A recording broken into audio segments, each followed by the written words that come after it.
Today, I'd like to talk to you about reading with your reluctant reader. My name's Alice Thomas, and I work for the Tapscott Learning Trust as a specialist teacher assessor. So I'm often asked to assess and work with children who are having difficulty learning to read. And when they're brought to me, they might have some feelings or experiences that have made them very reluctant to read with adults. Perhaps they found it really difficult in the past, or they have felt very demotivated because they found it so very hard.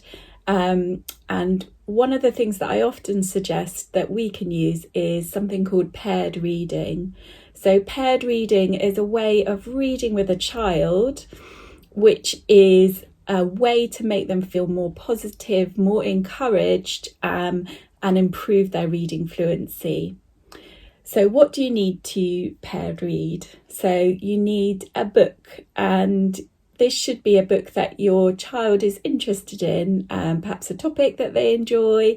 It shouldn't be too difficult, but don't worry if it's a little bit harder than you think they can read, because you're going to help them with it. But the most important thing is it's something that they like reading.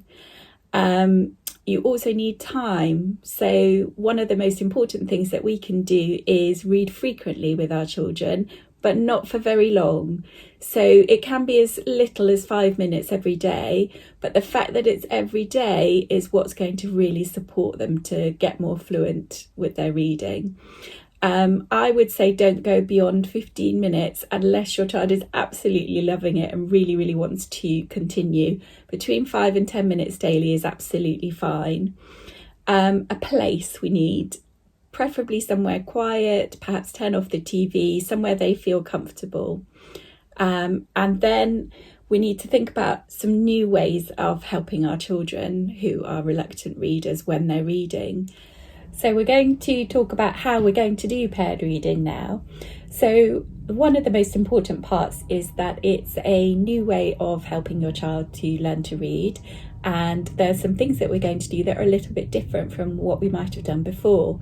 So one of the things that we're going to do is when the child gets it wrong, the word wrong, we're just going to tell them the word.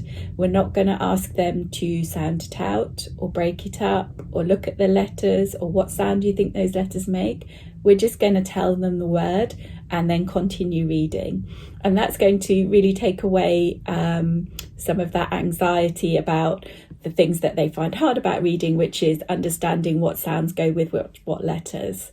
So that's one of the first things we're going to think about. Next, we're going to think about when we're reading with them, we're going to give them time to correct the words. So if they make a mistake, just give a few seconds if they're going to notice, and then maybe go back and think, oh no, actually that word didn't say that. I'm going to have another go. Just give them that time, let them have another go, and then continue reading. If they just say a word that's a guess and they zoom past and they don't seem to have noticed that that guess doesn't make sense in the story, then go in a bit quicker and say, oh no, that word's this, and then continue reading. Praise. So we're going to show that we're really proud of the children and that we're happy with their reading, and we're going to say good reading to them. No nagging. So we're not nagging when they get a word wrong. We're not fussing that we've already told them that word and why can't they remember that word. We're just going to say the word and keep reading. Talking. So we need to talk about the book and talk to the children about what they think is happening in the pictures, maybe what they think has happened in the story, what they think might happen next in the story.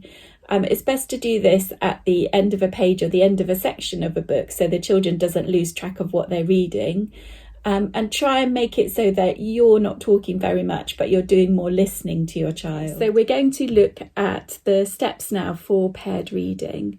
So the first step is when you start reading with your child, you're both going to read aloud together, and you, the adult, are not going to read too quickly. You're going to go at the child's pace. It's really important that your child reads every word. It can be helpful to point to the words, and it's usually most helpful if the child is willing to point to them. Some children do find it quite helpful to use a ruler just so that they can keep their place in the book, because sometimes that can be really tricky. Step 2 is when your child wants to read alone. So hopefully as you've been reading together for a few minutes, they've started to feel more comfortable and confident, and they're going to try reading on their own. You're not going to read aloud with them. So to do this, we need to have a signal that they can say, and it needs to be a non-verbal signal, because we don't want them to have to tell you to be quiet and then go back and find their place. We know that reluctant readers often do lose their place quite a lot. So it can be a knock. It could be just a squeeze on your arm or a little nudge, or something that you've agreed between you that they're going to do when they feel confident. So as soon as they have made their signal, say, well done, I'm really happy that you're going to try to read on your own. Stop reading and then listen to them read. So if they make a mistake when they're reading on their own, you just give them the word, they repeat the word, and then you start reading together again. Once they've got up their confidence and they're back in the flow of reading, they can give the signal that you've already decided upon, and then you can stop reading and they can start reading on their own again. You might need to read together more on harder books. Perhaps your child's got an interest and the book that they like is quite tricky. That's fine if you need to read more together on a harder book, but it's a book that they're interested in, then that totally makes sense. Try to stick to the rules. So as the adult, we're not deciding when the child feels confident enough to stop reading. We're letting them tell us. So it can be helpful to set a reminder on our phone for our 5 minutes of reading together every day. And it can also be helpful to just have a reading tracker. So I've got an example coming on the screen now that you might like to use. So it's just a really simple way for you to sort of build up and look back and feel really proud that your child's read every day.